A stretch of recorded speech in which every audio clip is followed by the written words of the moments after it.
Now, hello. We are here to celebrate VE Day here on the 8th of May. It's the 75th anniversary. Sadly, the coronavirus has not allowed us to have a proper street party, and I don't think our street would even do it anyway because they're so boring.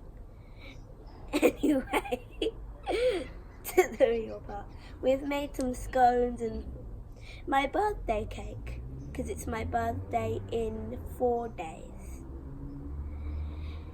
So, let us have a happy VE Day. Hello and welcome to our channel. Today we will be preparing what we call scones or scones. I mean, it's not the traditional way of preparing it, but this is how we do it when we want a quick pastry at home. It's quick and it's easy. Today is actually V Day.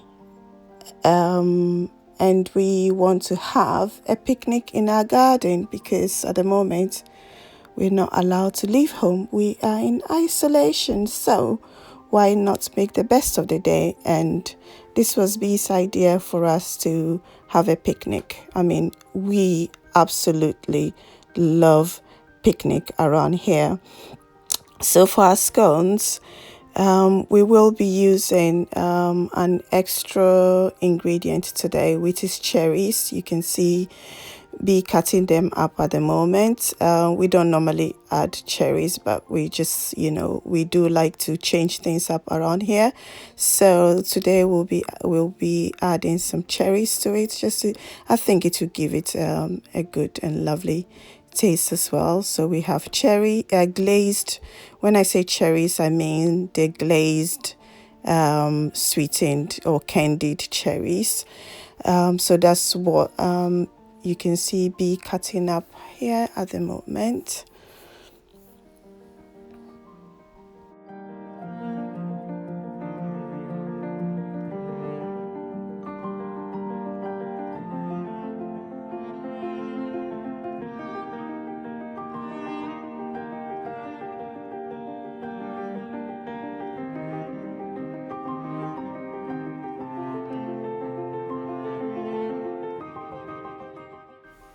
So now after all the cherries has been cut up and it has gone through quality control, which is having half of it in its mouth, we will now move to the next phase.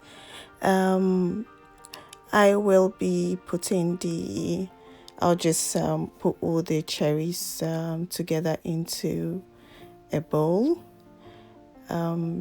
Just as you see me trying to do here now.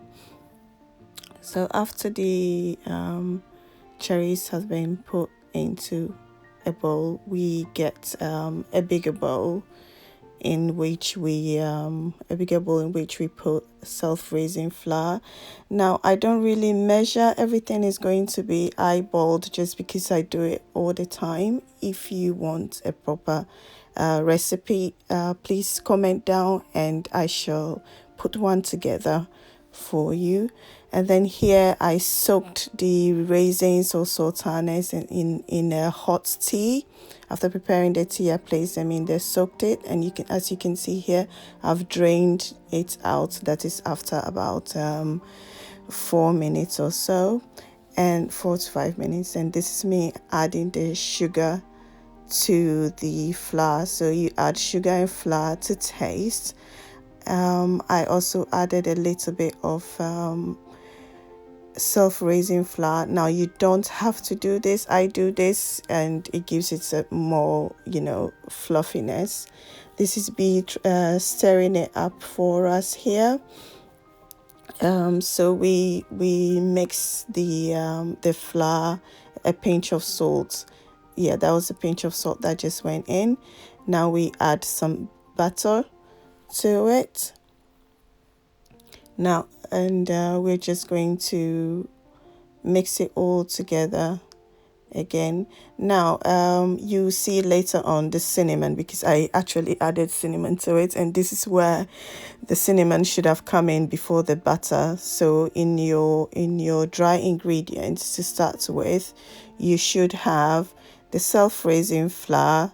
That's the cinnamon there. You should have your self-raising flour, the cinnamon, a little bit of bicarbonate of soda or baking powder, and your sugar, and you mix it well together before you add the batter. That's how I normally do it. So after you've stirred it very well and make sure that everything is incorporated well, you can even sift it just to introduce some air into it. Then you add your batter. Also, I don't measure the batter, but like I said, I can put together a recipe. So here, B is just rubbing and trying to incorporate the batter to the dry mixture. Yeah, so we'll just do this until we can get it all very how should I say, incorporated properly, and it comes out like sort of like a sandy mixture. So I'm showing him how to rub it in.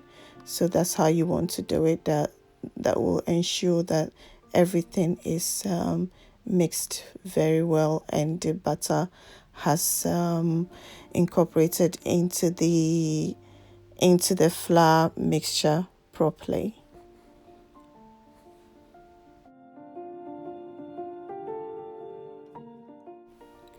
So you know that it's a good consistency when you squeeze it and you can get it all clump up together just like that. You know you've got the perfect consistency before your next stage.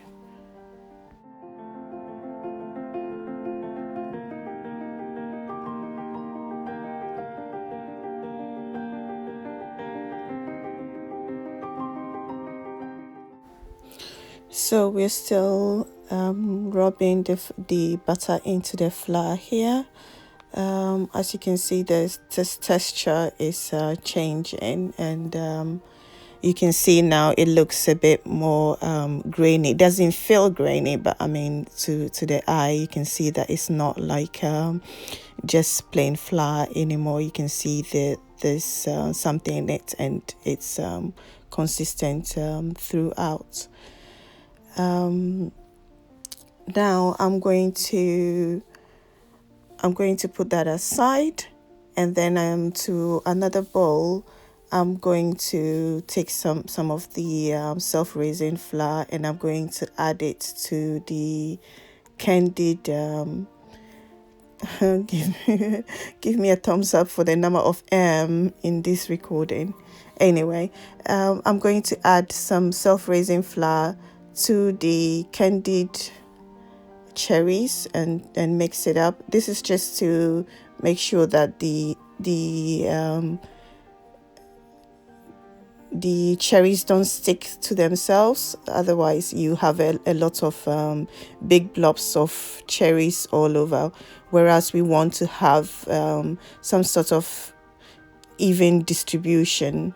You're not going to have perfectly even distribution, but just to have an amount of a good distribution of the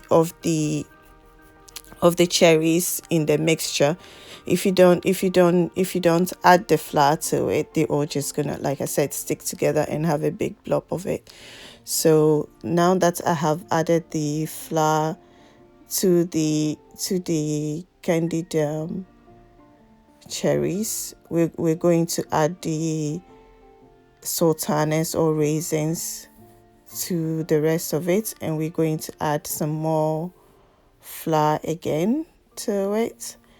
That's also to do the same thing, just to make sure that the all the sultanas or raisins are also separated, so when we put it in the flour mixture, it's going to give us an even distribution in the whole thing. So yeah, that's what we're doing now, adding a little bit more flour again, and then further mixing going on. So we just mix,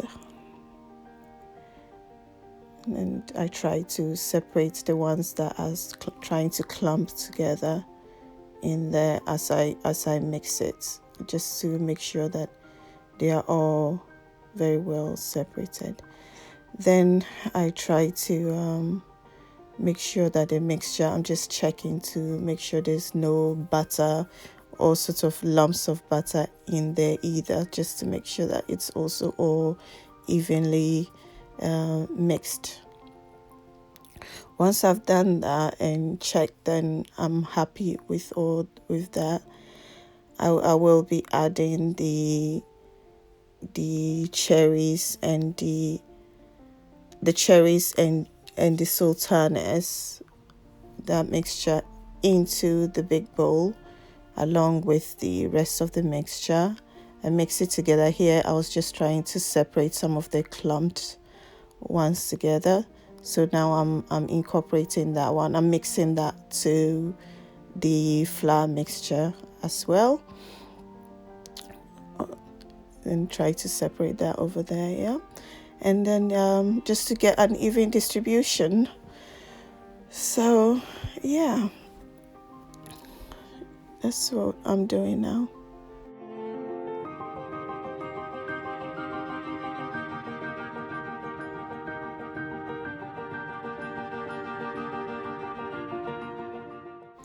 After mixing the flour mixture and the candied fruits together, I added some milk, some fresh milk, and just mix it up. This mixture is a little bit thinner than normal, but that's how I prefer it.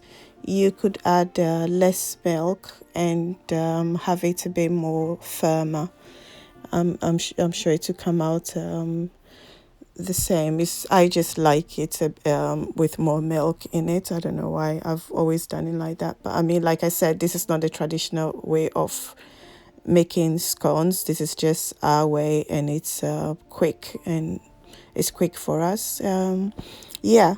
So right now I'm just mixing it, making sure that the milk is very well mixed into the mixture, so to say. I'm trying to ensure that I have a pretty good mixture. The mixture is good all round.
it's all golden and lovely.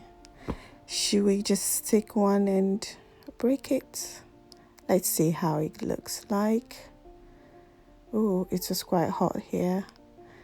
So yeah, this is how it looks like at the bottom. I was quite lucky it didn't burn because of the aluminum foil. So yeah, so we break one. This is how it looks like on the inside. Oh, I think it needed more of the candied cherries. That will be quite good, just because it tasted so good. And that's it. So that's our garden. We've put our picnic mat down, and we've put our things down on there. And that's B's pre-birthday cake. His birthday is in a few days, like he said to you in the introduction. So yeah, we just sat there and enjoyed it with tea. So thanks for stopping by. It's been a pleasure having you. Bye.